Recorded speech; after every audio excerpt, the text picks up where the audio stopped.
Let's pick up where we left off. What happened? If oneness and non-duality are the truth, that is the ultimate truth, non-duality is reality, how did we end up in a dualistic world? How did we go from oneness to billions, from non-duality to duality? And why is that the only thing in our awareness? The Course describes what happened in a very poetic way. Course uses beautiful language. When you read it, it's like a song, but it doesn't appeal to everybody. Not all songs appeal to everybody, not just for the substance, but for the way that they're written. But the Course says that into eternity, where all is one, there crept a tiny mad idea at which the Son of God remembered not to laugh. You can love that or hate that, but I love it. We start off with oneness. Oneness can be synonymous with God, truth, love, joy, mind. So when you think of it as a mind, it's easier to consider that an idea popped into it. It's more difficult to think about, oh, an idea popped into love. But the truth is an abstraction. It's everywhere at all times. There's nothing outside of it. There's nothing unlike itself that can create a space between it and itself or represent any type of conflict. Nothing mars the perfect peace of oneness. And there's nothing outside of oneness, so nothing can intrude upon it.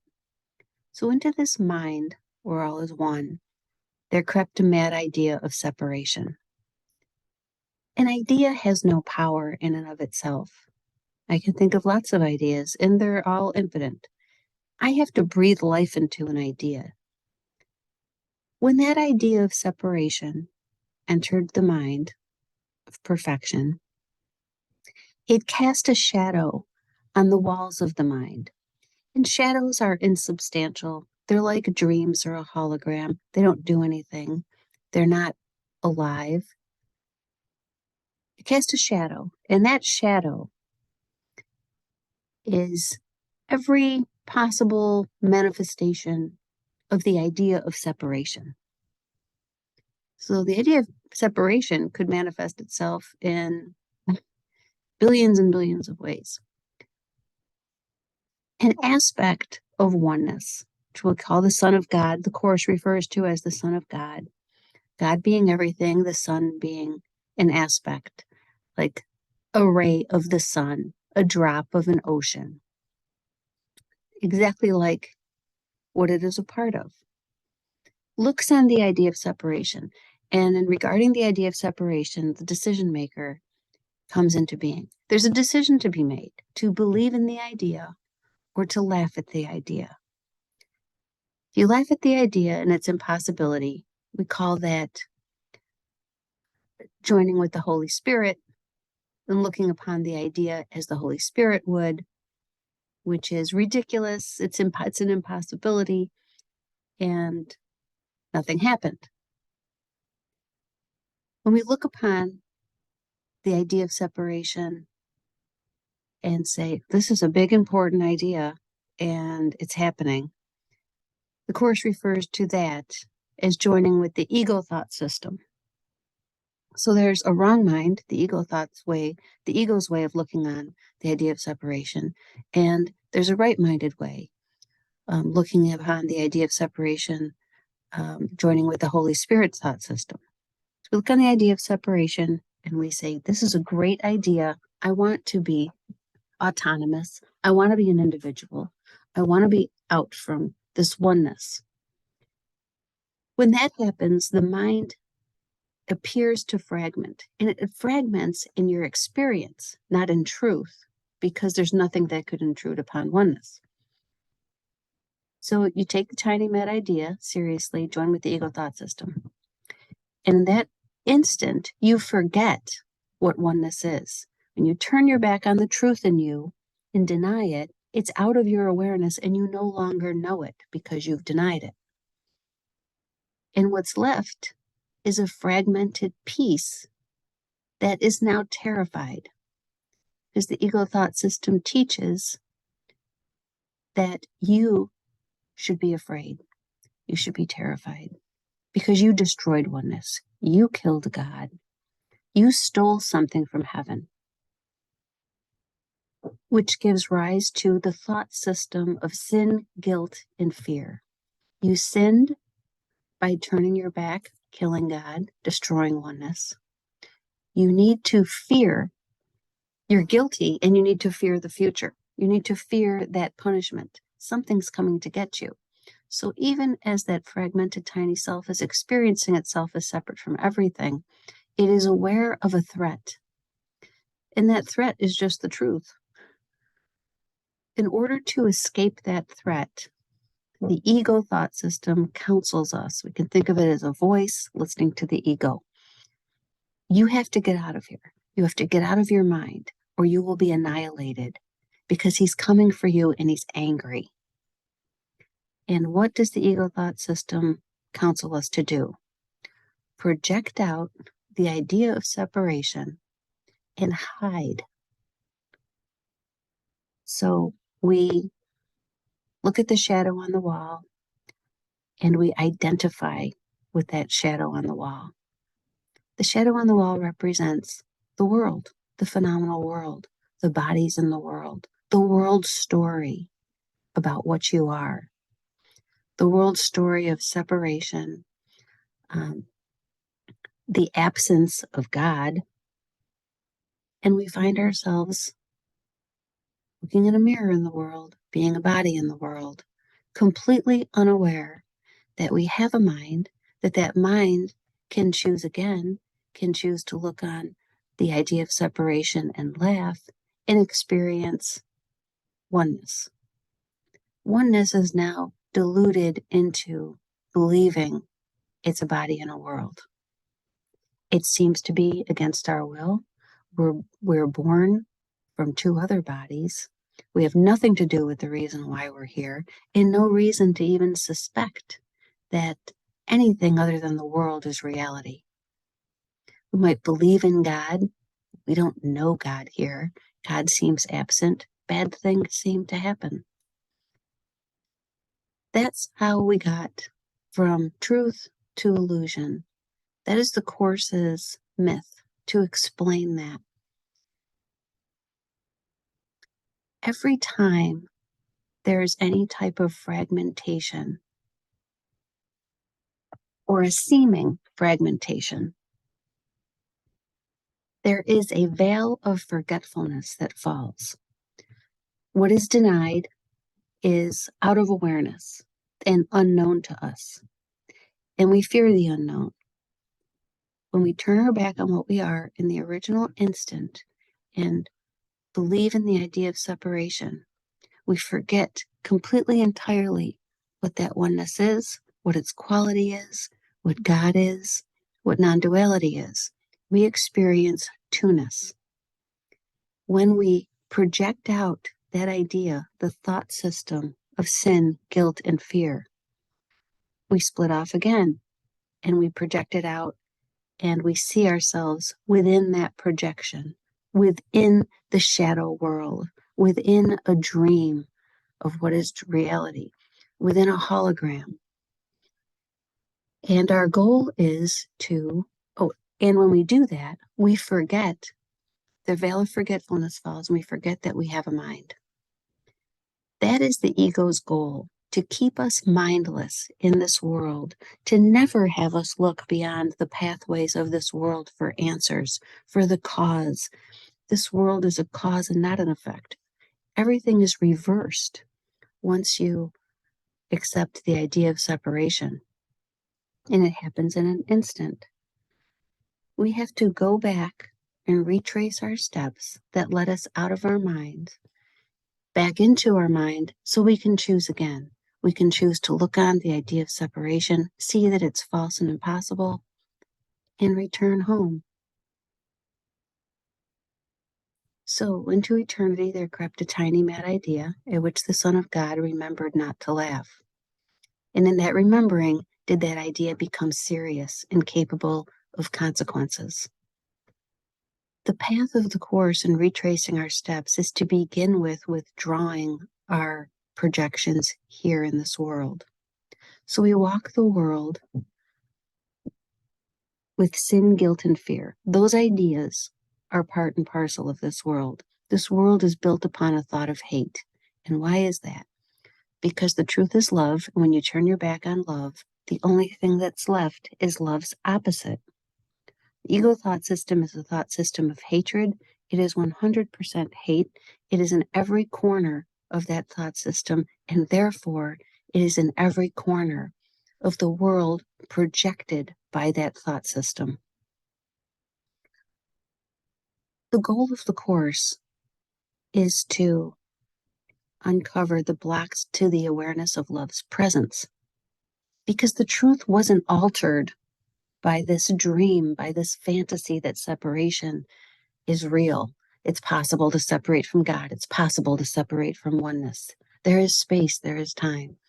The blocks to the awareness of love's presence is everything we believe in, everything we taught ourselves here. But none of this was by accident. The power that allowed us to believe in separation, accept a thought system, project out a world, see ourselves as helpless victims in that world, there not by our own choice. That sequence is all based on a decision. There are no accidents. No matter how painful the dream can seem, no matter how distorted the manifestations of sin, guilt, and fear become, no matter how complex we seem, the world seems, circumstances seem, regardless of all of that, it was a simple choice that led to it. The idea of separation is an idea of fragmentation, of division, and the only thing it can do is continue to fragment endlessly. And all of our efforts are geared to never looking at what we did, never taking responsibility. So when we feel terrified, we look outside of ourselves to see what's to blame. When we feel happy, we look outside of ourselves to see what is to blame. In the world that is projected, those shadows on the wall of our mind give us an infinite number of things to blame.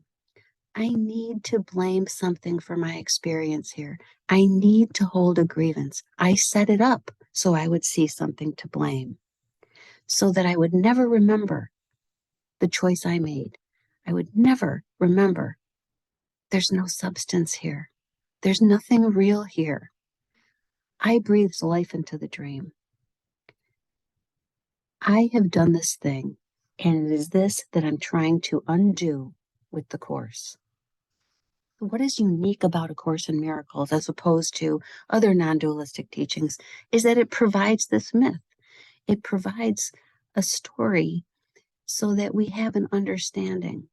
You know, there's something in us that demands to know why, how, what happened. Well, nothing happened in truth, but that's not sufficient to tell people nothing happened. So we have this story, and this story is how we're going to work through the ladder home by retracing our steps into the descent to the dream or hell or separation or the death of God. However you want to look at it, the Course goes to great lengths to describe this world in the ego thought system. And those passages about what the world and the ego thought system are is what we believe, that is what we believe we are. The ego thought system is a system of hatred. We believe we are hatred. That's why no matter what we do in life, we feel this sense of inadequacy. There's something in us that hates us, and it's that voice. It is the ego voice telling us we are limited, we are vulnerable, we're victims, we're victimizers. And even if we manage to do anything that we ourselves would smile upon, we are doomed. We walk to a song of death. We walk towards oblivion, denying along the way that all of this is meaningless if it has to end, if it has to crumble and decay. We have to experience loss. We have to experience suffering. We have to watch others suffer. That is all our verdict on ourselves. This is what I am. I am a body in a world. And if you question that, you ask me to question that, you're the insane one. So the question is God insane or are we insane? If the world is real, God's insane. If the world is not real, we are insane. The path of the Course in Miracles is to forgive. Forgiveness is looking, waiting, and quietly doing nothing. So the ego would tell us exactly the opposite.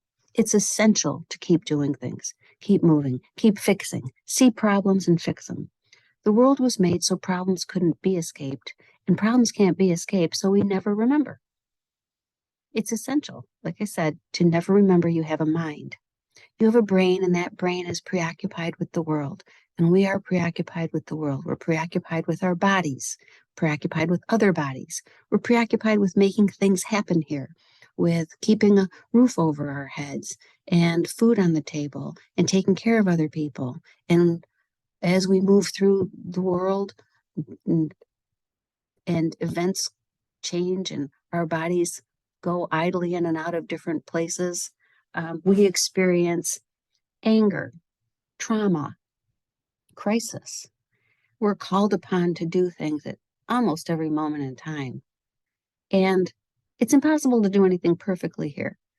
We try to speak to a God who seems completely absent in the world. We turn to things that comfort us. We look within the dream for comforters with hands open to grab at them. You know, I'm looking for a course of study. I'm looking for relationships. I'm looking for a life partner. The Course refers to this world as a dream. It has no substance. Nothing happens in a dream. It's just the mind's, a dream is the road to the unconscious mind. This is our dream. What is in our minds? Sin, guilt, and fear. The fabric, the thread that runs through everything in this world is fear. Safety has no meaning here, which is the opposite of truth. Because in truth, we are perfectly safe. We never left our home. We never wandered in a world in a little clay house with feet that bleed a little from the rocky road we travel. We were never forced to witness suffering. We were never forced to suffer. All of that is a choice. There is no world, and that's the central message the Course was sent to teach. We are at home in God, dreaming of exile. The next podcast, I'm going to focus on forgiveness and focus on reflections. One last thing I would say is, as we wander the world, we have to make a choice, one of two possibilities. The scope of all decision making in this world can be reduced to this. I am choosing the ego thought system, or I am choosing the Holy Spirit thought system. And the world I see merely reflects back to me which choice I made. And I will know what that choice was by my experience. Until next time, thank you.